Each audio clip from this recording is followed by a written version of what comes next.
नमस्कार दोस्तों, मैं स्मित मिश्रा स्वागत करता हूँ फिर से आप सभी का एमजेटी एजुकेशन में। दोस्तों आज की इस वीडियो में हम लोग बात करेंगे जनवरी करंट अफेयर के बारे में, जनवरी 2021 के बारे में। ये पार्ट 2 है, पार्ट 1 ऑलरेडी अपलोड हो चुकी है। आप सभी लोग जाकर के देख सकते हैं चैनल पर अगर आपने अभी तक नहीं देखा है तो। पिछली वीडियो में हम लोगों ने 1 जनवरी से 15 जनवरी 2021 के करंट अफेयर को कवर किया। आज की इस वीडियो में हम लोग 16 जनवरी से लेकर के 31 जनवरी 2021 के करंट अफेयर को बहुत ही अच्छे से डिटेल में समझेंगे। पूरी वीडियो ध्यान से देखिएगा, हिंदी और इंग्लिश दोनों में है। 64 प्लस क्वेश्चंस हैं इसमें, आपको मजा आने वाला है बहुत। वीडियो को जल्दी से लाइक शेयर कर दीजिए। एमजेटी ऐप पर इसकी क्विज और पीडीएफ अवेलेबल है, आप लोग जाकर के उसे डाउनलोड कर सकते हैं। और क्विज आप लोग वीडियो देखने के बाद जरूर सॉल्व कर लीजिएगा, क्योंकि क्विज सॉल्व करने से आपके अंदर कॉन्फिडेंस आ जाता है कि वो सारे क्वेश्चन पक्के हो गए हैं। चलिए अब बात करते हैं दोस्तों पहले क्वेश्चन की। पहला क्वेश्चन है 15 जनवरी 2021 को कौन सी बार भारतीय सेना दिवस मनाया गया? तो भारतीय सेना दिवस दोस्तों 15 जनवरी को मनाया जाता है, आप सबको पता होना चाहिए।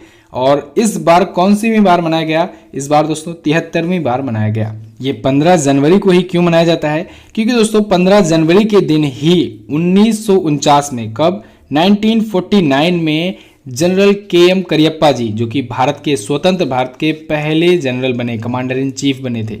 इन्होंने जनरल FRR बुचर से, ये नाम याद रखिएगा, जनरल FRR बुचर से भारत की सेना की कमान संभाली थी KM करियप्पा जी, और बन गए थे स्वतंत्र भारत के पहले कमांडर इन चीफ।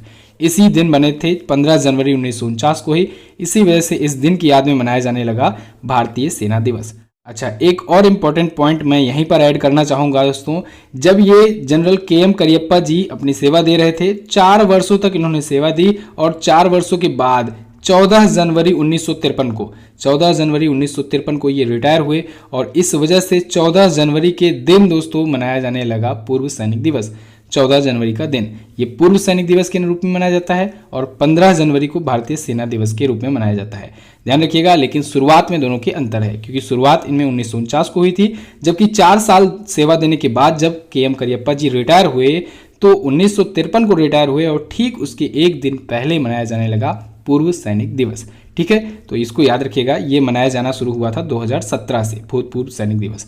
क्लियर? चलिए अब अगला देखते हैं। अगला क्वेश्चन है पोंगल त्योहार निम्न में से किस दिन मनाया जाता है? पोंगल त्योहार दोस्तों तमिल नववर्ष के दिन के रूप में मनाया जाता है। तमिल नववर्ष यानी तमिल का जब कैलेंडर शुरू होगा उसका प्रथम दिन। तो तमिल भाषी लोगों का जो नया वर्ष होता है उससे वो लोग पोंगल त्योहार के रूप में मनाते हैं। अच्छा, पोंगल त्योहार में ही तो जल्लीकट्टू का आयोजन होता है। जल्लीकट्टू क्या होता है? इसमें दोस्तों मनुष्यों को, आदमियों को बैलों से लड़ाया जाता है। ठीक है, एक खेल होता है, बहुत ही प्रचलित खेल है तमिलनाडु पर। इस पर सुप्रीम कोर्ट ने एक बार बैन भी लगाया था, हालांकि वहां की जनता ने प्रेशर डाला, फिर सुप्रीम कोर्ट को मजबूरन बैन हटाना भी पड़ा था। जल्लीकट्टू नाम से एक फिल्म भी बनी है, और इस फिल्म को ऑस्कर में नॉमिनेट किया गया है, भारत की तरफ से ऑफिशियल एंट्री है ये। ठीक है, तो जल्लीकट्टू भी आप लोग याद रखेंगे। ओके, पोंगल त्योहार दोस्तों कब मनाया जाता है? तो पोंगल त्योहार दोस्तों ये मकर संक्रांति के टाइम पर मनाया जाता है। जब उत्तर भारत में मकर संक्रांति मनाई जा रही होती है, तभी होता है तमिल कैलेंडर का प्रथम वर्ष या पोंगल त्योहार। तो यहाँ पर मकर संक्रांति और तमिल कैलेंडर का प्रथम दिन, ये दोनों ही ऑप्शन सही होगा। देखिए ध्यान से, कभी कभी क्वेश्चन क्या होता है, क्वेश्चन बहुत सीधा रहता है लेकिन ऑप्शंस में आपको कंफ्यूज कर देता है एग्जामिनर। तो देखिए यहाँ पर भी मकर संक्रांति और तमिल कैलेंडर का प्रथम दिन दोनों एक ही दिया गया है, और दोनों सेम डे को ही होता है। यानी उत्तर भारत में जब मकर संक्रांति मनाया जा रहा होता है, जब लोहड़ी मनाई जा रही होती है, तब दक्षिण भारत में तमिलनाडु में पोंगल त्योहार मनाया जा रहा होता है। अच्छा, एक और याद रखिएगा, तेलंगाना में भी एक त्यौहार मनाया जाता है, कानूमा त्यौहार। क्या? कानूमा त्यौहार ये भी उसी टाइम मनाया जाता है। यानी उत्तर भारत में मकर संक्रांति लोहड़ी, और दक्षिण भारत में तमिलनाडु में दोस्तों मनाया जा रहा होता है पोंगल, और वहीं तेलंगाना में मनाया जा रहा होता है कानूमा त्यौहार। ये सभी त्यौहार आप लोग याद रखेंगे। चलिए अगला क्वेश्चन देखते हैं। हाल ही में किसने सुप्रीम कोर्ट बार एसोसिएशन के अध्यक्ष पद से इस्तीफा दे दिया? तो अभी हाल ही में दुष्यंत दवे ने, किसने? दुष्यंत दवे ने दोस्तों, इन्होंने सुप्रीम कोर्ट बार एसोसिएशन के अध्यक्ष पद से इस्तीफा दे दिया है। ये दवे कर लीजिएगा, दुष्यंत दवे इनका नाम है, और इन्होंने सुप्रीम कोर्ट के बार एसोसिएशन के अध्यक्ष पद से इस्तीफा दे दिया है। ये बार एसोसिएशन क्या होता है, आप लोग सुने होंगे दोस्तों, कोई भी हाई कोर्ट हो, कोई भी कोर्ट होता है, वहाँ पर बार एसोसिएशन का चुनाव होता है एक टाइम पर। तो ये बार एसोसिएशन बेसिकली एक वकीलों का संगठन होता है, उसमें भी चुनाव होता है, अध्यक्ष चुने जाते हैं, ठीक है, उपाध्यक्ष वगैरह चुने जाते हैं। तो वो वकीलों का संगठन जो होता है वो इसी पर्पज पर काम करता है कि वो वकीलों को उनका अधिकार दिला सके, ठीक है, उन पर कोई प्रेशर ना डाल सके। तो इन सब चीज़ों के लिए बार एसोसिएशन होता है, वकीलों के हक के लिए बार एसोसिएशन जो होता है। ऐसे ही सुप्रीम कोर्ट का जो बार एसोसिएशन है, जो भारत का सबसे बड़ा बार एसोसिएशन है, उसके अध्यक्ष पद से दुष्यंत दवे ने इस्तीफा दे दिया है। क्लियर होना चाहिए बिल्कुल। अगला है, हाल ही में किसने चीन की वायरस वैज्ञानिक सी झिंगली को बैट वीमेन नाम से सम्मानित किया। तो अभी हाल ही में चाइना की सरकार ने, चाइना की गवर्नमेंट ने एक वायरस वैज्ञानिक, वायरस साइंटिस्ट सी झिंगली को बैट वुमेन नाम से सम्मानित किया है। बैट वुमेन, बैट वुमेन नाम से क्यों सम्मानित किया गया है, क्योंकि ये दोस्तों साइंटिस्ट हैं जो बैट होते हैं, जो चमगादड़ होते हैं, उनकी साइंटिस्ट हैं, उनसे जो वायरस बनते हैं उनकी ये साइंटिस्ट हैं, वायरोलॉजिस्ट हैं, और ये वुहान इंस्टीट्यूट ऑफ वायरोलॉजी में साइंटिस्ट हैं। वही ये इंस्टीट्यूट है जहाँ से कोरोना वायरस निकलने के लिए दावा किया जा रहा है कि इसी इंस्टीट्यूट से लीक हुआ है, इसी लैब से लीक हुआ है, ठीक है, वुहान इंस्टीट्यूट ऑफ वायरोलॉजी से, उसी लैब की ये साइंटिस्ट हैं। तो इनको अवार्ड दिया है चाइना ने, बैट वुमन नाम से सम्मानित किया है, एक प्रकार का सम्मान है, ठीक है। चलिए, अभी Chinese academy of sciences 2021 summit हुआ था, उसी में इनको सम्मानित किया गया था। चलिए अगला देखते हैं, हाल ही में किस केंद्रीय मंत्री को स्कॉच चैलेंजर पुरस्कार मिला। तो अभी हाल ही में दोस्तों अर्जुन मुंडा जी को स्कॉच चैलेंजर पुरस्कार दिया गया है। स्कॉच चैलेंजर पुरस्कार दोस्तों इनको, क्योंकि ये जनजातीय मामलों के केंद्रीय मंत्री हैं, तो इनको जनजातीय मामलों के कार्य के लिए, ये जिस प्रकार से आईटी बेस्ड इनिशिएटिव्स लिए हैं या अदर जो भी इनिशिएटिव्स लिए हैं, जो भी पहल शुरू किए हैं जनजातीय मामलों के लिए, जनजातीय लोगों के लिए, इन्हीं कारणों से इनको स्कॉच चैलेंजर पुरस्कार दिया गया है अर्जुन मुंडा जी को। अगला देखते हैं, हाल ही में किसने दुनिया की पहली लचीली बुलेट प्रूफ जैकेट का निर्माण किया। तो अभी हाल ही में दोस्तों भारत ने दुनिया की पहली लचीली बुलेट प्रूफ जैकेट का निर्माण किया है। भारत के मेजर अनूप मिश्रा ने इसको बनाया है। वही मेजर अनूप मिश्रा हैं ये, जिन्होंने दोस्तों भारत की ही नहीं दुनिया की पहली बुलेट प्रूफ हेलमेट बनाई थी। क्या, बुलेट प्रूफ हेलमेट बनाई थी दुनिया की पहली, और अब बनाए हैं लचीली बुलेट प्रूफ जैकेट। ये भारत के लिए, इंडियन आर्मी के लिए बुलेट प्रूफ बहुत सारे प्रोडक्ट्स बना चुके हैं ऑलरेडी। ये जैकेट्स वगैरह तो बहुत पहले ही बनाया करते थे। इनकी बनाई गई बुलेट प्रूफ जैकेट विदेशों में भी बेची जाती है, कुछ पड़ोसी देश खरीदते भी हैं, ठीक, भारत से। ओके, तो इन्होंने ही अभी हाल ही में एक ऐसा बुलेट प्रूफ जैकेट बनाया है जो मेल और फीमेल दोनों के लिए कंफर्टेबल है। इसका नाम भी रखा गया है, नाम है शक्ति। क्या नाम है? शक्ति नाम का ये लचीला बुलेट प्रूफ जैकेट है, दुनिया का पहला। ओके, चलिए अगला देखते हैं। अगला है, भारत में दुनिया का सबसे बड़ा टीकाकरण अभियान कब शुरू हुआ। तो दोस्तों ये शुरू हुआ 16 जनवरी को। 16 जनवरी को पूरे देश में 2021 में विश्व का सबसे बड़ा टीकाकरण अभियान शुरू हुआ है। ये वैक्सीनेशन दोस्तों कोविड-19 के लिए है। प्रधानमंत्री नरेंद्र मोदी जी ने वीडियो कॉन्फ्रेंसिंग के जरिए इसका उद्घाटन किया है। अब भारत में 2 प्रकार की वैक्सीन को मंजूरी मिल चुकी है, एक है कोविशील्ड और एक है कोवैक्सीन। जब भी कोविशील्ड और कोवैक्सीन आ जाए तो इसके बारे में डिटेल्स आपको पता होना चाहिए। कोविशील्ड जो है ये सीरम इंस्टीट्यूट ऑफ इंडिया की वैक्सीन है, सीरम इंस्टीट्यूट ऑफ इंडिया की कोविशील्ड है, ठीक है। देखिए नाम सीरम इंस्टीट्यूट ऑफ इंडिया ये भी लंबा है और कोविशील्ड ये भी नंबर है। और दूसरा जो वैक्सीन है वो है कोवैक्सीन, जो कि भारत बायोटेक की है। कोवैक्सीन कोविशील्ड की अपेक्षा में छोटा नाम है और भारत बायोटेक भी छोटा नाम है। तो इस प्रकार से आप दोनों को याद कर सकते हैं, कंफ्यूज नहीं हो सकते हैं। बहुत ध्यान रखिएगा, दोनों इंस्टीट्यूट की वैक्सीन का नाम अलग अलग है, मिक्सअप मत होने दीजिएगा, ठीक है, कंफ्यूज मत होइएगा। कोविशील्ड जो है, जो सीरम इंस्टीट्यूट ऑफ इंडिया ने बनाई है, सीरम इंस्टीट्यूट ऑफ इंडिया के प्रेसिडेंट कौन है, अध्यक्ष कौन है, तो वो है अदार पूनावाला। कौन है? अदार पूनावाला। इनका भी नाम याद रखेंगे आप लोग। इसके साथ ही दोस्तों जो सीरम इंस्टीट्यूट ऑफ इंडिया है ये कहाँ पर है? पुणे में है, पुणे महाराष्ट्र में है। भारत बायोटेक पर आते हैं। भारत बायोटेक के जो अध्यक्ष हैं वो हैं कृष्णा इला। कौन है? कृष्णा इला जी हैं। और ये कहाँ पर है फर्म? ये है हैदराबाद में।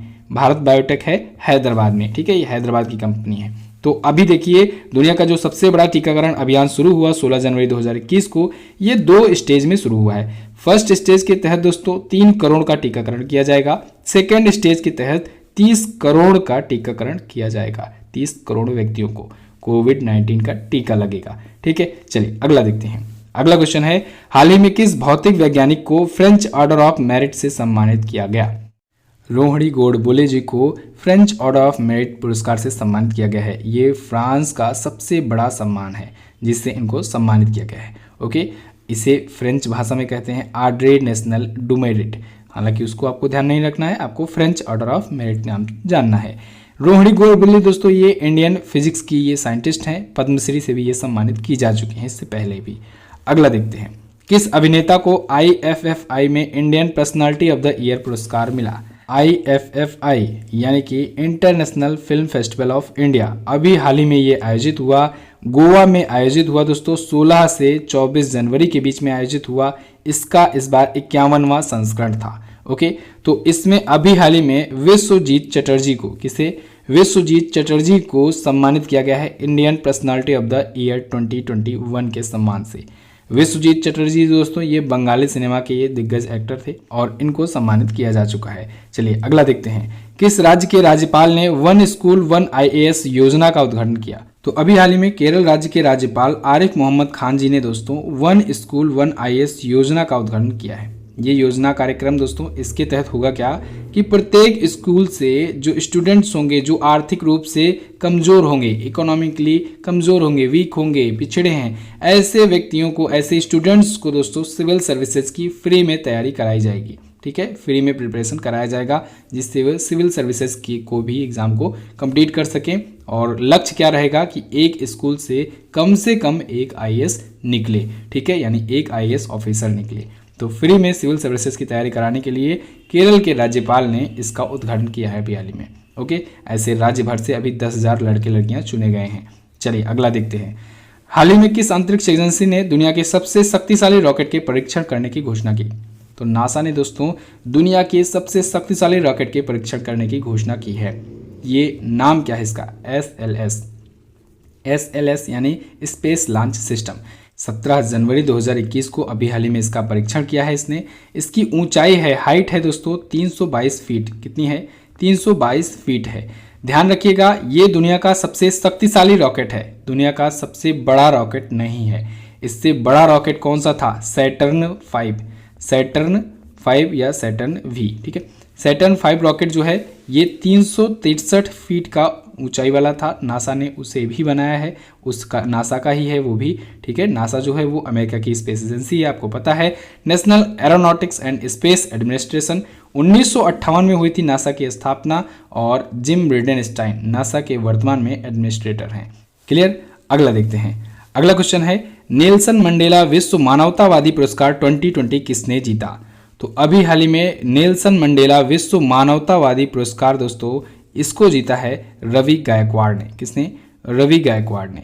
रवि गायकवाड़ जी दोस्तों ये महाराष्ट्र के फिलांथ्रोपिस्ट हैं। ये अपने ईमानदारी से मानवता की जो सेवा करते हैं समर्पण भाव से, उसकी वजह से इनको नेल्सन मंडेला विश्व मानवतावादी पुरस्कार दिया गया है। ठीक है, नेल्सन मंडेला कौन थे? नेल्सन मंडेला जी दोस्तों ये महात्मा गांधी जी से प्रेरित थे और ये दक्षिण अफ्रीका के पहले प्रेसिडेंट बने। इन्हें अफ्रीका का गांधी भी कहा जाता है। इन्हें दुनिया भर के सभी देश, लगभग सभी देश अपना जो भी बड़ा सम्मान था, सबसे बड़ा सम्मान था, उससे सम्मानित किया है इनको। 1990 में जैसे भारत रत्न मिला, भारत का सबसे बड़ा सम्मान। इसके बाद 1993 में नोबेल मिला था इनको। ठीक है, दुनिया का सबसे बड़ा सम्मान होता है। संयुक्त राष्ट्र संघ ने नेल्सन मंडेला के लिए एक दिवस भी घोषणा कर दी थी। 18 जुलाई को दोस्तों मनाया जाता है अंतर्राष्ट्रीय नेल्सन मंडेला दिवस। ठीक है, ये भी आपको याद रखना है, अंतर्राष्ट्रीय मंडेला दिवस। ठीक है, तो नेल्सन मंडेला की याद में ही ये शुरू किया गया था नेल्सन मंडेला विश्व मानवतावादी पुरस्कार, और इसके विजेता हैं इस बार के रवि गायकवाड़ जी। अगला देखते हैं, हाल ही में किस नागरिक सम्मान से सम्मानित महान शास्त्रीय संगीतकार उस्ताद गुलाम मुस्तफ़ा खान का निधन हो गया?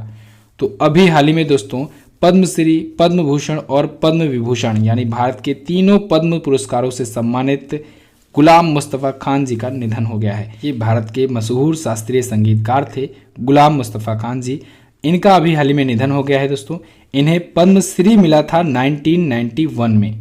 इन्हें पद्म भूषण दोस्तों मिला 2006 में, भारत का तीसरा सर्वोच्च नागरिक सम्मान। और इन्हें पद्म विभूषण से सम्मानित किया गया सन 2018 में, भारत का दूसरा सर्वोच्च नागरिक सम्मान।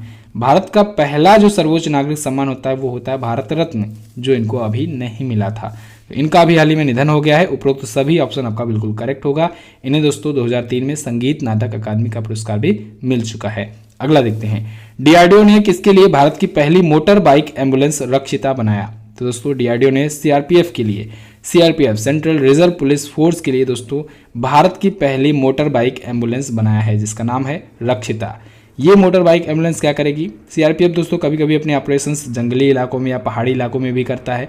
तो ऐसे इलाकों में अगर कोई सीआरपीएफ का जवान घायल हो जाता है तो ऐसे इलाकों में क्योंकि एम्बुलेंस पहुंच नहीं सकती है, तो ऐसे में दोस्तों रक्षिता नाम की ये जो मोटर बाइक एम्बुलेंस होगी ये वहां से घायलों को, घायल सैनिकों को निकाल करके सही जगह पर पहुंचा सकती है। ठीक है, तो सीआरपीएफ के लिए बनाया डीआरडीओ ने। चलिए अगला देखते हैं, हाल ही में किस राज्य ने अपना पहला राजकीय पक्षी महोत्सव कलरव का उद्घाटन किया? तो दोस्तों बिहार ने अपना पहला राजकीय पक्षी महोत्सव कलरव का उद्घाटन किया है। अभी हाल ही में ये मनाया गया है कलरव। 3 दिवसीय ये राज्य पक्षी महोत्सव था। 16, 17 और 18 जनवरी को ये मनाया गया। ओके, नीतीश कुमार जी वहाँ के सीएम हैं, उन्होंने इसका उद्घाटन किया है बिहार के जमुई जिले के नागी पक्षी अभ्यारण्य में। चलिए अगला देखते हैं। अगला क्वेश्चन है, द कॉमनवेल्थ ऑफ क्रिकेट नामक पुस्तक किसने लिखी? The commonwealth of cricket, Ramachandra Guha ji की ये पुस्तक है, बहुत ही ज़्यादा इंपॉर्टेंट है, इसको याद रखिएगा। The commonwealth of cricket, Ramachandra Guha की। ओके, अगला है, हाल ही में किस केंद्रीय मंत्री को साहित्य गौरव सम्मान से सम्मानित किया गया? तो अभी हाल ही में केंद्रीय शिक्षा मंत्री रमेश पोखरियाल निशंक जी को दोस्तों कनाडा की तरफ से साहित्य गौरव सम्मान से सम्मानित किया गया है। किसके द्वारा? हिंदी राइटर्स गिल्ड के द्वारा। किसके द्वारा? हिंदी राइटर्स गिल्ड के द्वारा। चलिए अगला देखते हैं, हाल ही में किसे सोमनाथ मंदिर ट्रस्ट का नया अध्यक्ष नियुक्त किया गया? तो प्रधानमंत्री नरेंद्र दामोदर दास मोदी जी दोस्तों सोमनाथ मंदिर ट्रस्ट के नए अध्यक्ष बनाए गए हैं। ये 8वें अध्यक्ष बनाए गए हैं सोमनाथ मंदिर ट्रस्ट के। अच्छा, नरेंद्र मोदी जी दोस्तों दूसरे ऐसे प्रधानमंत्री हो गए हैं जो प्रधानमंत्री पद पर रहते हुए भी मंदिर ट्रस्ट का, सोमनाथ मंदिर ट्रस्ट का अध्यक्ष रहा हो। इनसे पहले मोरारजी देसाई जी 1967 में दोस्तों और 1995 के बीच में रहे थे सोमनाथ मंदिर ट्रस्ट के अध्यक्ष। ओके, तो प्रधानमंत्री नरेंद्र मोदी जी दूसरे प्रधानमंत्री हो गए हैं जो सोमनाथ मंदिर के अध्यक्ष हैं ट्रस्ट के। सोमनाथ मंदिर गुजरात में स्थित है। ये वही मंदिर है जिस पर महमूद गजनबी ने दोस्तों 1025 ईस्वी में 17 बार आक्रमण किया था और लूटा था। ओके, तो याद रखिएगा आप लोग ये भी। अगला, केंद्रीय मंत्रिमंडल ने किस महापुरुष की जयंती को पराक्रम दिवस के रूप में मनाने की घोषणा की? तो केंद्रीय मंत्रिमंडल ने सुभाष चंद्र बोस जी की जयंती को यानी 23 जनवरी को प्रत्येक वर्ष अब से पराक्रम दिवस के रूप में मनाए जाने की घोषणा की है। तो पहली बार 23 जनवरी 2021 को यानी इस वर्ष मनाया गया और अब से प्रत्येक वर्ष मनाया जाएगा पराक्रम दिवस, जिससे हम लोग नेताजी सुभाष चंद्र बोस जी के बारे में याद रख सकते हैं और एक दिन उनको डेडिकेट कर सकें। ठीक है, तो 23 जनवरी 2021 से ये शुरुआत हुई है।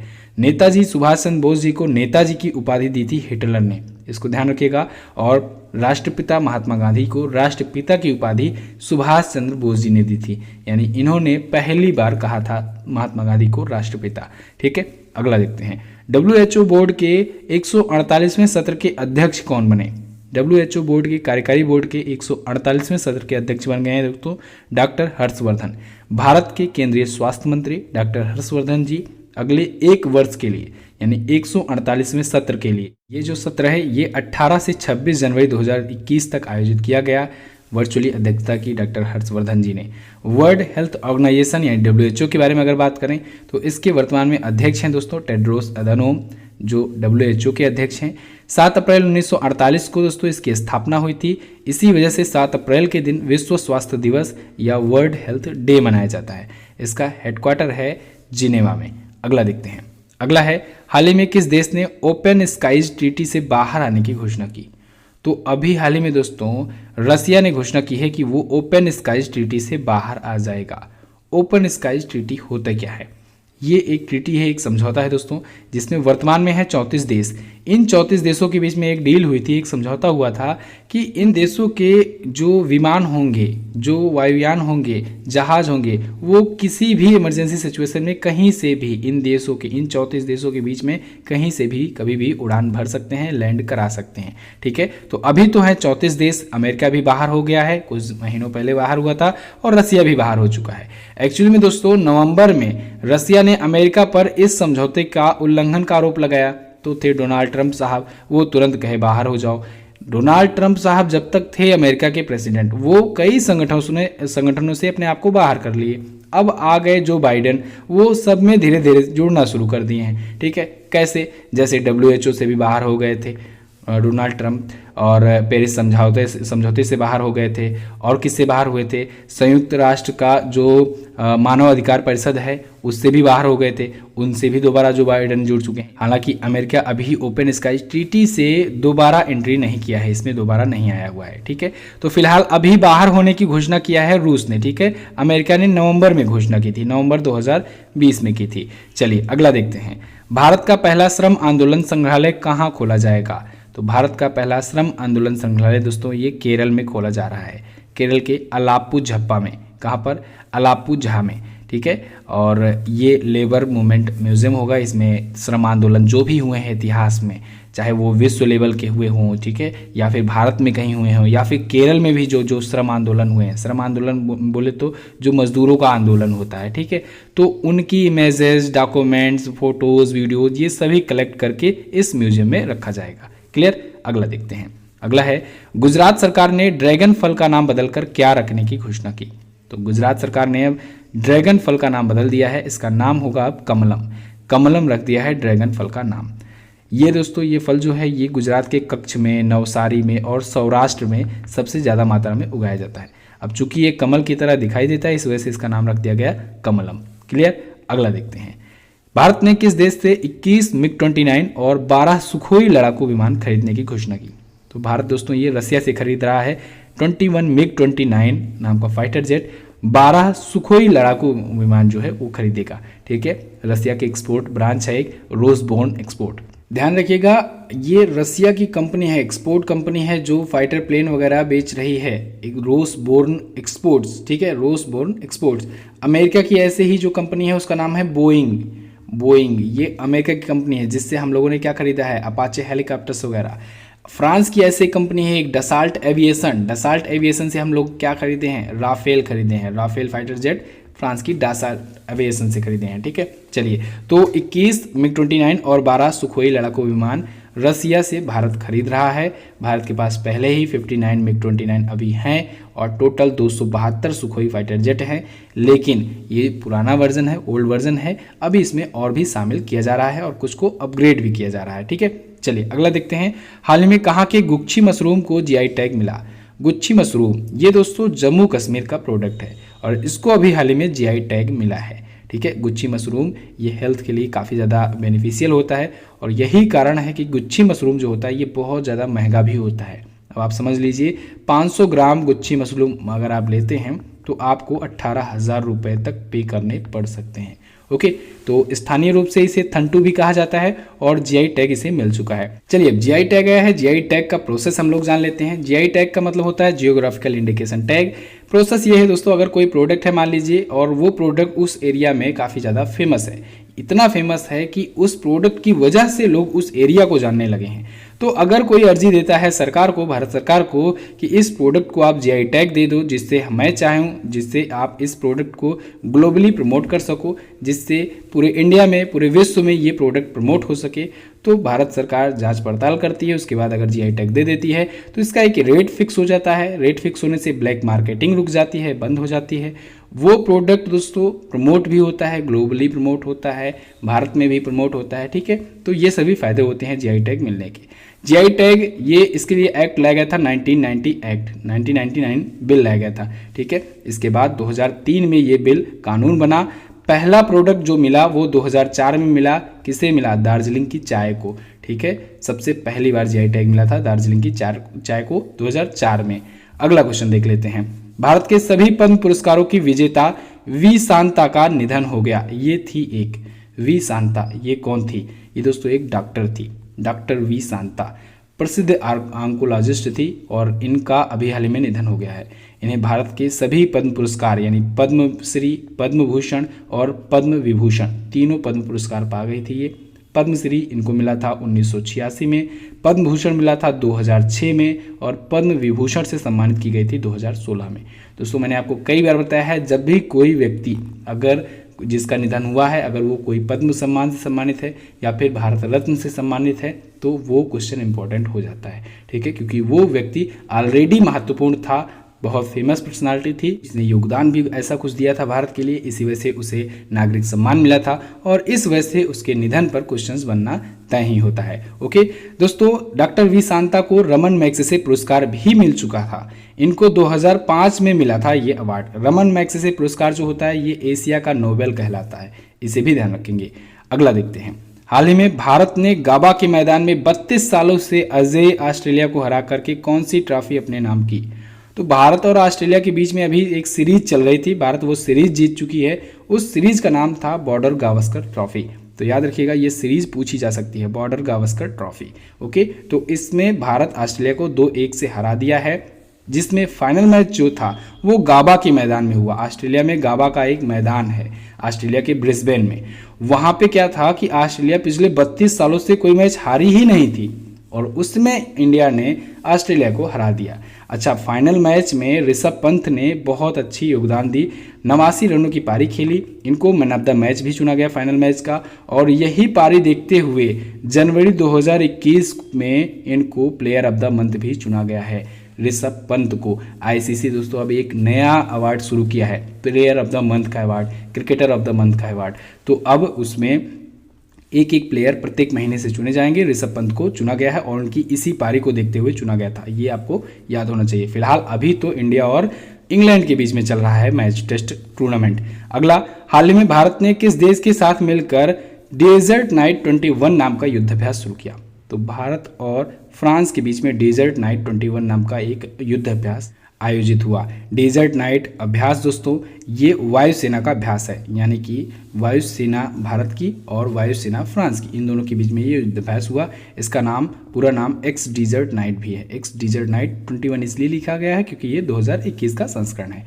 ओके चलिए, तो इसमें ये कहाँ पर आयोजित हुआ ये भी क्वेश्चन बन सकता है। तो जोधपुर में आयोजित हुआ, जोधपुर राजस्थान में ये आयोजित हुआ है। ओके, इसमें सबसे खास बात तो ये है कि भारत ने, क्योंकि फ्रांस से ही राफेल भी लिया है, तो फ्रांस का भी राफेल, भारत का भी राफेल, दोनों के बीच में जब वायुसेना का ये अभ्यास हो जाएगा तो हमारे जो फाइटर प्लेन के पायलट हैं, जो राफेल विमान उड़ाते हैं, उनको फ्रांस के पायलट से और ज़्यादा सीखने को मिलेगा और ज़्यादा वो एक्सपीरियंस हासिल कर सकेंगे। चलिए अगला देखते हैं। किस देश ने 5 मिनट में पूरी तरह से चार्ज होने वाली इलेक्ट्रिक व्हीकल बैटरी लॉन्च की? कौन कर सकता है? चाइना ही कर सकता है।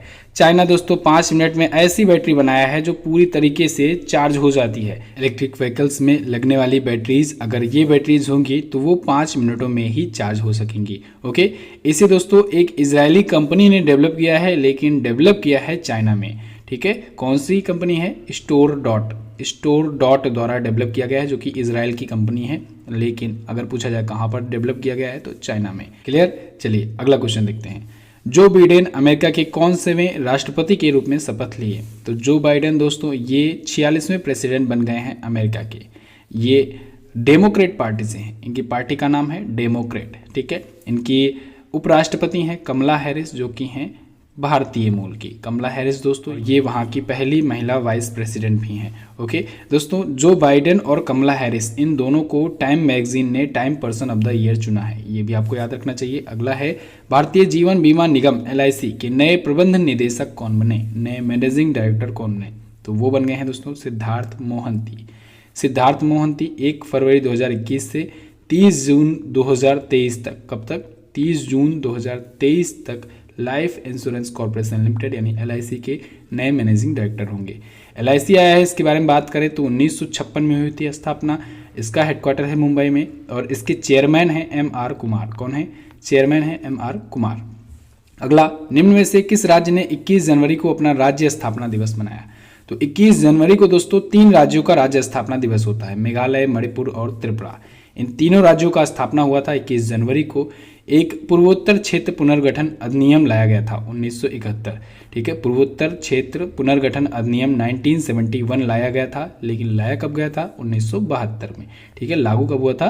1972 में 21 जनवरी के दिन ही। इसी वजह से इन तीनों राज्यों को तभी जब मिला था भारतीय राज्य का दर्जा, तभी से राज्य स्थापना दिवस अपना मनाने लगे। क्लियर है? चलिए अगला देखते हैं। हाल ही में कौन सा देश दोबारा पेरिस जलवायु समझौते से शामिल हुआ? पेरिस जलवायु समझौते में दोस्तों दोबारा शामिल हो गया है अमेरिका। अभी मैंने कुछ देर पहले ही आपको बताया इसी वीडियो में। अमेरिका, जो बाइडेन नए प्रेसिडेंट आए हैं, तो डोनाल्ड ट्रंप जहाँ जहाँ से भी बाहर हुए थे शामिल कर रहे हैं अमेरिका को दोबारा से, ठीक है।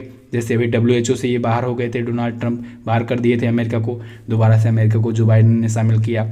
संयुक्त राष्ट्र मानवाधिकार परिषद से में भी दोबारा शामिल हो रहा है अमेरिका, ठीक है।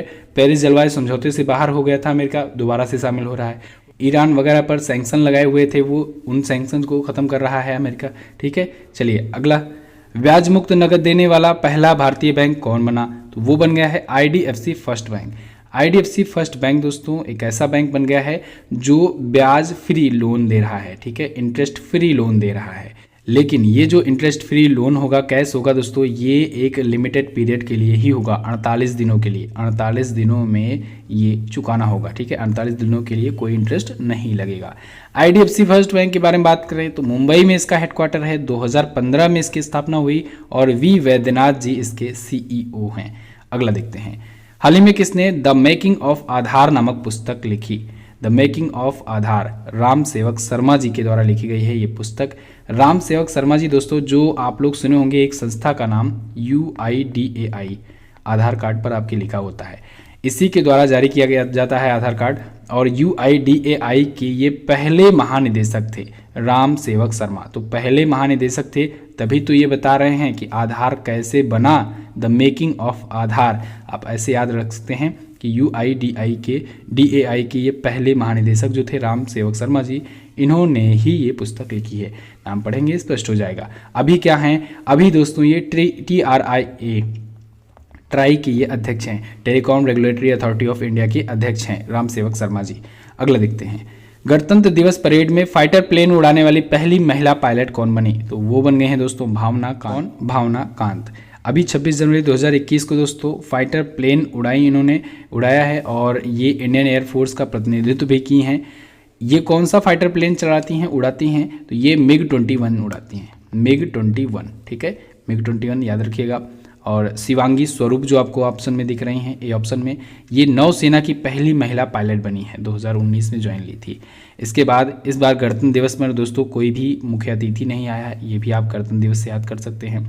ब्रिटेन के प्रधानमंत्री थे बोरिस जॉनसन, उन्होंने मना कर दिया, ठीक है, कोविड-19 का नया स्ट्रेन वहाँ पर फैला हुआ था, इस वजह से। बाद में सूरीनाम के राष्ट्रपति को इन्विटेशन भेजा गया, लेकिन बाद में वो भी कैंसिल ही हो गया था। तो इस बार कोई भी विदेशी अतिथि भी नहीं आया था। चलिए अगला, हाल ही में किस लेखक ने Gaja Capital Business Book Prize 2020 जीता? तो अभी हाल ही में मिहिर दलाल ने, किसने? मिहिर दलाल ने दोस्तों Gaja Capital Business Book Prize 2020 जीता है। इनकी पहली पुस्तक अभी हाल ही में लॉन्च हुई है, जिसका नाम है दोस्तों बिग बिलियन स्टार्टअप। ये फ्लिपकार्ट की स्टोरी है, ठीक है, फ्लिपकार्ट कैसे बना। तो इस बुक के लिए इनको ये अवार्ड दिया गया है, Gaja Capital Business Book Prize 2020। Okay, चलिए अगला देखते हैं। हाल ही में राष्ट्रीय बालिका दिवस कब मनाया गया? राष्ट्रीय बालिका दिवस दोस्तों प्रत्येक वर्ष मनाया जाता है 24 जनवरी को, नेशनल गर्ल चाइल्ड डे। क्यों मनाया जाता है? क्योंकि 24 जनवरी के दिन ही दोस्तों 1966 में इंदिरा गांधी जी भारत की पहली महिला प्रधानमंत्री बनी थी। याद रखिएगा, इंदिरा गांधी भारत की पहली और इकलौती भारत की महिला प्रधानमंत्री हैं और 1966 में 24 जनवरी को ही बनी थी। इस वजह से 24 जनवरी के दिन को गर्ल चाइल्ड डे मनाया जाता है इंडिया में। कब से मनाया जाना शुरू हुआ? 2009 से मनाया जाना ये शुरू हुआ है, ठीक है। अच्छा, अभी आगे आएगा 13 फरवरी की वीडियो में आपको बताया हुआ हूँ, ये राष्ट्रीय महिला दिवस होता है 13 फरवरी को। क्यों? ये सरोजनी नायडू जी की जयंती पर मनाया जाता है, नेशनल वीमेंस डे। क्लियर है? तो नेशनल वीमेंस डे और नेशनल गर्ल चाइल्ड डे दोनों अलग अलग है। अगला है, भारत का सबसे बड़ा लॉजिस्टिक पार्क कहाँ बनाया जाएगा? तो ये बनाया जाएगा दोस्तों गुजरात में। भारत का सबसे बड़ा लॉजिस्टिक पार्क बना कौन रहा है? अडानी ग्रुप के द्वारा दोस्तों अहमदाबाद जिले के विरोचन नगर में विरोचन नाम का एक नगर है, वहाँ पर दोस्तों भारत का सबसे बड़ा मल्टी मॉडल लॉजिस्टिक पार्क बनाया जाएगा। इसके लिए 50,000 करोड़ रुपए तक का अनुमान लगाया गया है। ये 1450 एकड़ के क्षेत्र में बनाया जा रहा है। गुजरात सरकार ने इसके लिए अडानी पोर्ट और सेज लिमिटेड के बीच समझौता किया है। अगला देखते हैं, हाल ही में किसने राष्ट्रीय प्रवासन सहायता पोर्टल श्रम शक्ति लॉन्च किया? तो अभी हाल ही में केंद्रीय मंत्री अर्जुन मुंडा जी, केंद्रीय जनजातीय मामलों के केंद्रीय मंत्री हैं, इन्होंने लॉन्च किया है श्रम शक्ति नाम का पोर्टल। ठीक है, वर्चुअली इन्होंने लॉन्च किया है। ये पोर्टल दोस्तों प्रवासी श्रमिकों के लिए लॉन्च किया गया है। अगला है, वर्ष 2019-20 के लिए business standard banker of the year किसे चुना गया? तो ये चुना गया दोस्तों श्याम श्रीनिवासन को। श्याम श्रीनिवासन जी दोस्तों ये फेडरल बैंक के एमडी और सीईओ हैं। इनको business standard banker of the year चुना गया है 2019-20 के लिए। बिजनेस स्टैंडर्ड एक न्यूज़ एजेंसी है, एक संस्था है, और उसी के द्वारा दिया जाता है बैंकर ऑफ द ईयर का खिताब। तो इस बार श्याम श्रीनिवासन जी को चुना गया है। अगला देखते हैं, प्रत्येक वर्ष 25 जनवरी को निम्न में से कौन सा दिवस मनाया जाता है? 25 जनवरी राष्ट्रीय मतदाता दिवस भी मनाया जाता है, राष्ट्रीय पर्यटन दिवस भी मनाया जाता है। तो उपरोक्त दोनों ऑप्शन आपका बिल्कुल करेक्ट होगा। इस एक क्वेश्चन से हम लोग 3 क्वेश्चन कवर अप कर सकते हैं। 24 जनवरी को अंतर्राष्ट्रीय शिक्षा दिवस भी मनाया जाता है, इसको भी याद रखेंगे आप। एक एक करके जानते हैं। सबसे पहले राष्ट्रीय मतदाता दिवस के बारे में बात करते हैं। तो ये इस बार 11वीं बार मनाया जा रहा है, 11वां संस्करण था इसका। ठीक है, 2011 से शुरुआत हुई थी। 1950 को दोस्तों 25 जनवरी के ही दिन भारतीय निर्वाचन आयोग का गठन हुआ था, इसी वजह से इसे मनाया जाता है उसी की याद में। इस बार की इसकी थीम की बात करें तो making our voter empowered, vigilant, safe and informed, इस थीम के साथ ही मनाया गया। राष्ट्रीय पर्यटन दिवस यानी नेशनल टूरिज्म डे के बारे में बात करें तो ये 25 जनवरी को ये भी मनाया जाता है, और इस बार की इसकी थीम थी देखो अपना देश। 24 जनवरी के बारे में मैंने आपको बताया, अंतर्राष्ट्रीय शिक्षा दिवस। दोस्तों ये पहली बार 24 जनवरी 2019 को मनाया गया, अभी ज़्यादा दिन नहीं हुए हैं शुरू हुए इसके। ठीक है, संयुक्त राष्ट्र महासभा के द्वारा इसको घोषणा हुई 2008 में 18 में मान्यता मिली, लेकिन पहली बार मनाया गया जनवरी 2019 में। ठीक है, 24 जनवरी को। क्लियर? अगला क्वेश्चन देखते हैं, हाल ही में किसने 143 उपग्रहों को एक साथ लॉन्च करके नया वर्ल्ड रिकॉर्ड बनाया? तो दोस्तों स्पेस एक्स ने एक नया वर्ल्ड रिकॉर्ड सेट किया है, दुनिया में सबसे ज़्यादा उपग्रह एक साथ लॉन्च करने का। 143 सैटेलाइट एक साथ लॉन्च कर दिया है स्पेस एक्स ने। इससे पहले ये रिकॉर्ड था दोस्तों इसरो के नाम। इसरो ने 104 सैटेलाइट्स को एक साथ लॉन्च किया था 2017 में। उस रिकॉर्ड को तोड़ दिया है स्पेस एक्स ने, 143 सैटेलाइट्स एक साथ लॉन्च करके। अच्छा, इसमें 10 स्टारलिंक के लिए है सैटेलाइट, जो कि केवल अपने यूज़ के लिए स्पेस एक्स ने भेजा है। बाकी के कुछ मैक्रोसैट हैं, कुछ क्यूब सैट हैं, बाकी के मैक्सिमम जो है वो कॉमर्शियल पर्पज़ से हैं। यानी कॉमर्शियल पर्पज़ हुआ ये कि किसी दूसरे का पैसा लेकर के उसकी सैटेलाइट लॉन्च करना। ठीक है, रॉकेट कौन सा था? Falcon 9 rocket. फाल्कन 9 रॉकेट के बारे में आप जानते ही होंगे, दुनिया का इकलौता ऐसा रॉकेट जो रीयूजेबल है, यानी ऊपर जाता है, सैटेलाइट छोड़ता है और वापस आ जाता है, फिर से दोबारा वो तैयार हो जाता है। ठीक है, अगली सैटेलाइट लॉन्चिंग के लिए। तो स्पेस एक्स ने इसे बनाया है, लॉन्च किया है। स्पेस एक्स के मालिक हैं एलन मस्क, और स्पेस एक्स दोस्तों अमेरिका की प्राइवेट स्पेस एजेंसी है। अगला देखते हैं, हाल ही में किसे उत्तराखंड का एक दिन का मुख्यमंत्री बनाया गया? तो अभी हाल ही में सृष्टि गोस्वामी जी को बनाया गया है उत्तराखंड का एक दिन का मुख्यमंत्री, इनको बनाया गया था। ठीक है, 19 वर्षीय ये स्टूडेंट है, हरिद्वार उत्तराखंड की, बीएससी एग्रीकल्चर की ये छात्रा हैं। हालांकि ये 2018 से वहाँ की बाल राज्य विधानसभा जो है उसकी मुख्यमंत्री रही हैं, लेकिन अब इनको एक दिनों के लिए अवसर मिला। कब? ये अवसर राष्ट्रीय बालिका दिवस के दिन दिया गया, 24 जनवरी को। ठीक है, 24 जनवरी को याद रखिएगा। अगला, 51वें IFFI में गोल्डन पिकॉक अवार्ड किसने जीता? 51वां IFFI, अभी मैंने आपको बताया गोवा में आयोजित हुआ 51वां संस्करण था, international film festival of India. इसमें गोल्डन पिकॉक अवार्ड दोस्तों मिला है इस बार इनटू द डार्कनेस को। किसे? इनटू द डार्कनेस को। बी ऑप्शन आपका करेक्ट होगा। बहुत पूछा जाता है गोल्डन पिकॉक अवार्ड, बहुत इंपॉर्टेंट होता है। अच्छा, Indian personality of the year अभी मैंने आपको बताया था विश्वजीत चटर्जी को। इस बार फोकस कंट्री चुनी गई थी बांग्लादेश। ठीक है, बांग्लादेश कंट्री को चुना गया था फोकस कंट्री। इस बार ज्यूरी के चेयरमैन चुने गए थे पाब्लो सेसर। कौन? पाब्लो सेसर चुने गए थे। ठीक है, चलिए, आयोजन कहाँ हुआ? गोवा में। अगला, भारतीय रेलवे ने किस नाम से विश्व की सबसे लंबी मालगाड़ी चला करके एक नया वर्ल्ड रिकॉर्ड बनाया है? इंडियन रेलवे ने अपना ही रिकॉर्ड तोड़ा है। इसने वासुकी नाम का एक नया विश्व की सबसे लंबी मालगाड़ी चलाया है। इससे पहले एनाकोंडा वगैरह चलाया था। ठीक है, वासुकी नाम की ये जो सबसे लंबी मालगाड़ी है, इसमें दोस्तों 300 वैगन हैं। कितने?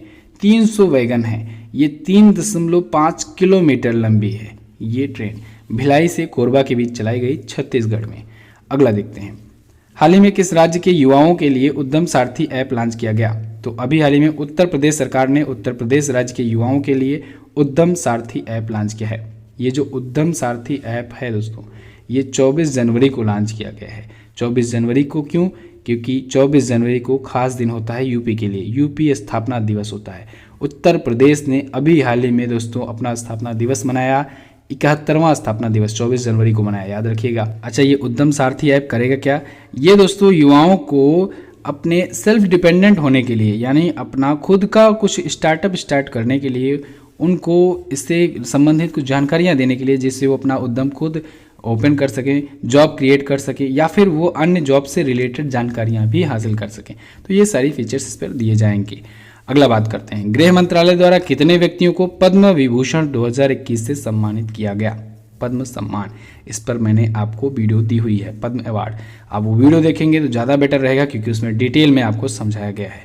गृह मंत्रालय द्वारा भी घोषणा की गई है, इस बार दोस्तों पद्म विभूषण दिया जाएगा 7 व्यक्तियों को, पद्म भूषण से सम्मानित किया जाएगा 10 व्यक्तियों को, और पद्म श्री से सम्मानित किया जाएगा 102 व्यक्तियों को। टोटल पद्म अवार्ड इस बार दिए गए 119 व्यक्तियों को। ठीक है, इस बार भी किसी को भारत रत्न नहीं मिला पिछली बार की तरह। चलिए, इसमें जो 7 हैं, क्योंकि ये सबसे कम संख्या है, तो इनको मैं बता देता हूँ कि 7 पद्म विभूषण से कौन कौन सम्मानित किए जाएंगे।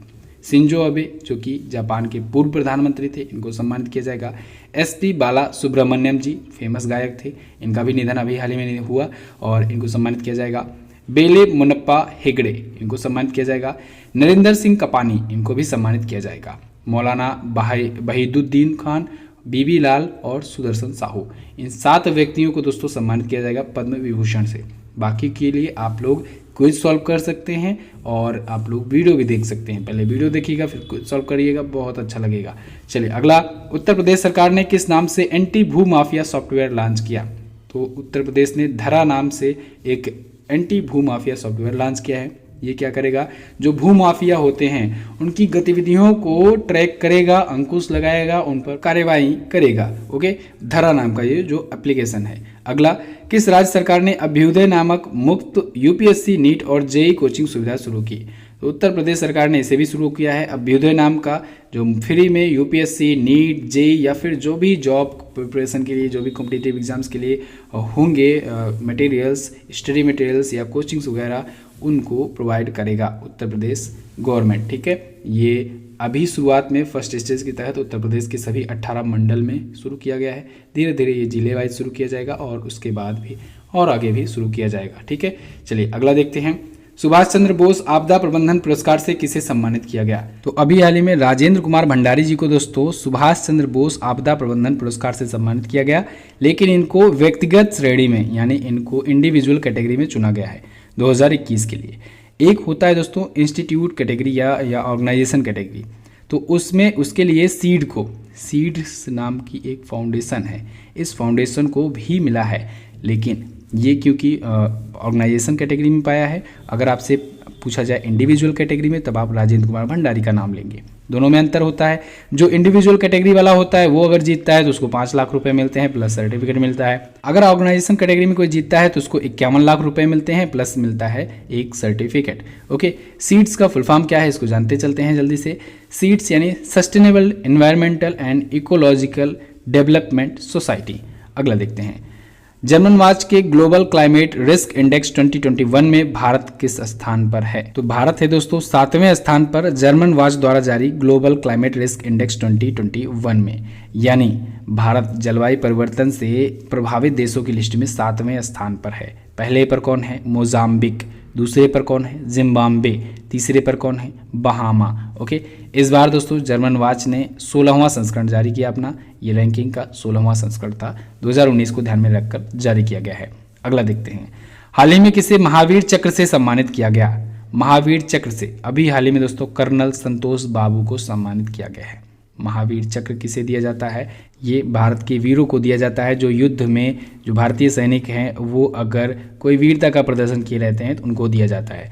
तो पुलवामा अटैक के बारे में आप लोग सुना होगा, भारत चाइना टेंशन चल रही है, उस टाइम पर कर्नल संतोष बाबू जी ने वीरता का प्रदर्शन किया था। इनका निधन हो गया है, शहीद हो चुके हैं और इनको महावीर चक्र से सम्मानित किया गया है। ओके, असिस्टेंट कमांडेंट अनुराग कुमार सिंह जो आपको दिख रहे हैं ए ऑप्शन में, डिप्टी कमांडेंट राजेश कुमार लूथरा जो आपको सी ऑप्शन में दिख रहे हैं, इन दोनों को वीरता मेडल दिया गया है, वीरता पुरस्कार दिया गया है। क्लियर, ध्यान रखिएगा। अच्छा, एक पॉइंट मैं आपको जरूरी है जो बताना चाह रहा हूँ, देखिए शांति की टाइम पर अगर दिया जाता है वीरता पुरस्कार, तब उसमें 3 प्रकार के पुरस्कार जो होते हैं, उसमें सबसे बड़ा होता है अशोक चक्र, इसके बाद होता है कीर्ति चक्र और तीसरे नंबर का होता है शौर्य चक्र। ध्यान रखिएगा। और जो अगर वैसे ओवरऑल वीरता की बात की जाए तो उसमें सबसे बड़ा वीरता पुरस्कार भारत का होता है परमवीर चक्र, फिर होता है इसके बाद महावीर चक्र, फिर होता है वीरता पुरस्कार। ठीक है, तो याद रखिएगा ये तीनों क्रम। ठीक है, शांति के लिए अगर पूछा जाए तब आप अशोक चक्र वाला नाम लेंगे। अगला, मणिपुर हाईकोर्ट के नए मुख्य न्यायाधीश कौन बने? तो वो बन गए हैं पीवी संजय कुमार। कौन? पीवी संजय कुमार जी मणिपुर हाईकोर्ट के नए चीफ जस्टिस बने हैं। चीफ जस्टिस जो बने हैं टोटल 25 हाईकोर्ट्स में, उन पर वीडियो मैं आपको दे चुका हूं, आप देख सकते हैं। अभी रिसेंटली वीडियो दी गई है, वो लेटेस्ट है। अगला, हाल ही में अक्षय कुमार ने किस स्वदेशी निर्मित गेम को लॉन्च किया है? तो अक्षय कुमार ने अभी हाल ही में दोस्तों फौजी नाम का गेम लॉन्च किया। 26 जनवरी को फौजी नाम का गेम लॉन्च किया है। फौजी, फियरलेस एंड यूनाइटेड गार्ड्स। ठीक है, और ये कुछ पबजी के ही तर्ज पर है। पबजी जो है, क्योंकि नाम भी मिलता जुलता है काफ़ी ज़्यादा, पबजी जो है इसका फुल फॉर्म होता है दोस्तों प्लेयर अननोन्स बैटल ग्राउंड, और काफ़ी ज़्यादा ये फेमस हो चुका था गेम। इस पर बैन भी हालांकि इंडिया में लग चुका है। फौजी जो नाम है, ये फौजी गेम जो है ये एनकोर गेम्स कंपनी है जो उसके द्वारा डेवलप किया गया है। अक्षय कुमार ने इसे अभी हाल ही में लॉन्च किया है। इन्होंने ये भी घोषणा की है कि इसकी अर्निंग का 20% हिस्सा जाएगा भारत के वीर ट्रस्ट को। अगला है, हाल ही में किस केंद्रीय जेल से जेल पर्यटन पहल शुरू किया गया? तो अभी हाल ही में यरवड़ा जेल से ये शुरू किया गया है। यरवड़ा जेल जो है ये महाराष्ट्र के पुणे में स्थित है। ठीक है, जेल पर्यटन पहल शुरू किया गया, इसका क्या मतलब है? ये दोस्तों छात्रों को इस जेल के ऐतिहासिक जो एक्सपीरियंस रहा है उसके बारे में बताएगा, क्योंकि यरवड़ा जेल जो है ये 150 वर्ष पुराना हो चुका है, 150 सालों से ये है। ठीक है, महाराष्ट्र के कारागार विभाग के द्वारा ये शुरू किया गया है इनिशिएटिव। अगला देखते हैं, हाल ही में चेन्नई में किस पूर्व मुख्यमंत्री का स्मारक स्थल स्थापित किया गया? चेन्नई तमिलनाडु में दोस्तों तमिलनाडु की पूर्व मुख्यमंत्री जय जयललिता का एक स्मारक स्थापित किया गया है। ये स्मारक दोस्तों 9 एकड़ की जमीन पर बनाया गया है और इस पर खर्च आया है 79 करोड़ रुपए का। कितने का? 79 करोड़ रुपए का। ये पूर्व मुख्यमंत्री थी, ये 14 साल तक सीएम रही हैं। 14 साल तक तमिलनाडु की सीएम रही हैं। 1991 से 2016 के बीच में ये वहाँ की सीएम रही हैं, मुख्यमंत्री रही हैं। 2016 में इनका निधन हुआ था, हालांकि पहले इसके ये एक्ट्रेस थी। ठीक है, अभी हाल ही में चेन्नई में मारीना बीच के किनारे स्थापित किया गया है। क्लियर है? अगला देखते हैं, किस देश के प्रधानमंत्री जूसेपी कोंटे ने इस्तीफा दिया? दोस्तों अभी हाल ही में इटली के प्राइम मिनिस्टर जूसेपी कोंटे ने इस्तीफा दे दिया है। कारण क्या बताया है? कोविड-19 महामारी और मंदी के कारण दोस्तों इनके पूरे देश में काफ़ी ज़्यादा अराजकता फैल गई थी। संसद के प्रति अविश्वास प्रस्ताव भी लाया गया संसद में, और इस अविश्वास प्रस्ताव में ये बहुमत हासिल नहीं कर पाए जूसेपी कोंटी, इस वजह से इनको इस्तीफा देना पड़ा है। हालांकि अब इटली के नए प्राइम मिनिस्टर आ चुके हैं। कौन बन गए हैं नए प्राइम मिनिस्टर? Mario Draghi. कौन? मारियो द्राघी, ये नए प्राइम मिनिस्टर बन गए हैं इटली के। अगला, ट्रांसपेरेंसी इंटरनेशनल द्वारा जारी भ्रष्टाचार धारणा सूचकांक यानी करप्शन परसेप्शन इंडेक्स CPI 2020 में इसमें भारत किस स्थान पर है? तो भारत है दोस्तों इस बार 86वें स्थान पर। पिछली बार 80वें स्थान पर था, अब 6 स्थान और गिर गया है। 86वें स्थान पर है इंडिया। ठीक है, पहले पर कौन है? पहले पर है न्यूजीलैंड और डेनमार्क, टॉप पर है, दोनों संयुक्त रूप से है। सबसे लास्ट में कौन है? सबसे लास्ट में है दक्षिण सूडान और सोमालिया। ओके, अगला देखते हैं।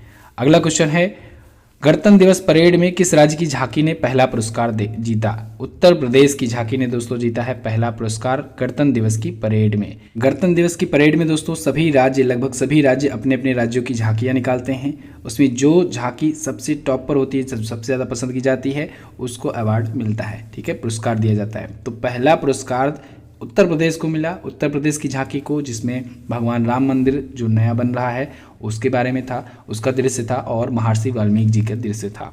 इस बार की थीम रखी गई थी अयोध्या, उत्तर प्रदेश की सांस्कृतिक विरासत।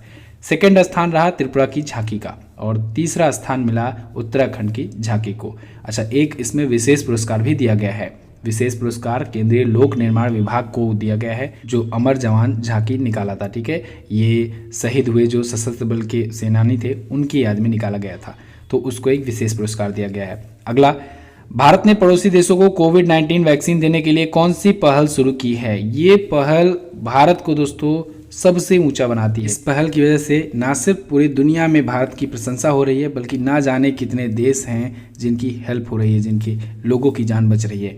ये वैक्सीन मैत्री नाम का एक इनिशिएटिव शुरू किया गया है इंडियन गवर्नमेंट द्वारा, जिसके तहत हमारे पड़ोसी देश या फिर दुनिया भर के कई देश हैं उन तक भारत की वैक्सीन पहुंचाई जा रही हैं। ठीक है, अगला, भारत का पहला जेंडर पार्क कहाँ स्थापित किया गया? ये स्थापित किया गया केरल में। भारत का पहला जेंडर पार्क, 300 करोड़ की लागत आई है इसको बनाने में। ओके, अगला देखते हैं, हाल ही में किस कंपनी ने भारत में पहला 5G नेटवर्क का परीक्षण किया? एयरटेल ने किया है भारत में पहले 5G नेटवर्क का परीक्षण। ध्यान रखिएगा, भारत में पूछा जाए तब आप बताएंगे एयरटेल। अगर पहला पूछा जाए पहली कंपनी कौन बनी भारत की, तो जियो बनी थी, क्योंकि जियो ने क्वालकॉम के साथ मिलकर दोस्तों अमेरिका में ऑलरेडी ही परीक्षण कर लिया है। ठीक है, याद होगा, आपको बताया था मैंने। अगला देखते हैं, हाल ही में कब 73वां शहीद दिवस मनाया गया? 73वां शहीद दिवस ये मनाया गया अभी हाल ही में 30 जनवरी 2021 को। 30 जनवरी को दोस्तों शहीद दिवस मनाया जाता है, क्योंकि 30 जनवरी को ही महात्मा गांधी जी की हत्या कर दी गई थी। नाथूराम विनायक गोडसे नाम के एक शख्स ने 30 जनवरी 1948 को 1948 को दोस्तों हत्या की थी। कहाँ पर? बिड़ला हाउस में। अच्छा, महात्मा गांधी जी का जो स्मृति स्थल है उसे किस नाम से जानते हैं? उसे जानते हैं दोस्तों राजघाट के नाम से, दिल्ली में वो भी स्थित है। शहीद दिवस दोस्तों भारत में 2 बार मनाया जाता है। एक बार तो ये मनाया जाता है 30 जनवरी को, जो कि मैंने आपको बता दिया। एक मनाया जाता है 23 मार्च को भी। 23 मार्च को दोस्तों भगत सिंह, राजगुरु और सुखदेव जी को फांसी लगने की याद में मनाया जाता है। ठीक है, इस वजह से 2 बार शहीद दिवस आता है भारत में, याद रखना है आपको। क्लियर? तो बस दोस्तों ये तो थी जनवरी की पार्ट 2 की वीडियो। इसमें सभी इंपॉर्टेंट क्वेश्चंस थे, दोनों पार्ट्स का मिला करके आप लोग देख लीजिएगा। पहला पार्ट अगर नहीं देखे हैं जाइए प्लेलिस्ट में देख लीजिए। और इस बार लेट भी हो गया थोड़ा सा ये वीडियो प्रोवाइड करने में, लेकिन आप लोग पाए हैं जो बहुत ही अच्छा कंटेंट है, आपको दोबारा पढ़ने की जरूरत नहीं पड़ेगी। और आप लोग इसकी क्विज भी जा करके सॉल्व कर लीजिएगा MZT ऐप पर। PDF भी आपको वहीं पर मिलेगी। टेलीग्राम ग्रुप, इससे ज्वाइन हो जाइए। Telegram group MZT education search कीजिएगा, टेलीग्राम ऐप पर जा करके आपको हमारा ग्रुप मिलेगा, उसको ज्वाइन करिए। वहाँ पर भी PDF मिलेंगी, जो बाकी PDF भेजी गई हैं वो भी आप वहाँ से डाउनलोड कर सकते हो। वीडियो को यहाँ तक देखने के लिए दोस्तों बहुत बहुत धन्यवाद। हमारी ई-बुक भी आप परचेज कर सकते हो। ई-बुक के बारे में ज़्यादा जानकारी के लिए एप्लीकेशन को विजिट कीजिए। मिलते हैं अगली वीडियो में, तब तक के लिए नमस्कार, जय हिंद, वंदे मातरम।